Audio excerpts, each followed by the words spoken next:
Aquesta és l'ermita de Sant Bartomeu de Mont-ras, però els veïns d'Albaral de la Vall Roja també la coneixen popularment com la de Sant Bartomeu de les Vespes. Aquest insecte va allunyar els republicans que durant la Guerra Civil Espanyola s'enduien les campanes de les esglésies per fer material de guerra, però les vespes insectes no són les úniques que van salvar aleshores l'ermita de Sant Bartomeu. Hi havia molta afició amb les vespes, motos, i va fundar aquest grup. I aquí es feien unes trobades a l'any de tots els vespistes d'Espanya. Això li va permetre el primer salvar tota la teulada.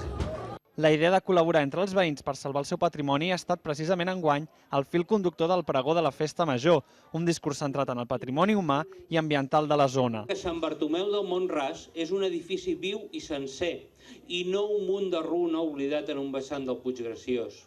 I si és un edifici viu i sencer, és exclusivament perquè tot un seguit de gent, veïns de Bigues i de l'Ametlla, van decidir fa una colla d'anys de salvar-lo. Aquest argument també ha servit per recordar l'esforç dels veïns en els incendis que fa 20 anys van afectar la zona i van trasbalsar les seves vides. Doncs hem vist sobretot una reflexió sobre el que és el patrimoni i el paisatge com a essència d'un poble, però un patrimoni i un paisatge que no tenen valor en si mateixos, sinó que tenen el valor que li dona la gent i que li dona la gent que hi treballa, que lluita i que ho manté.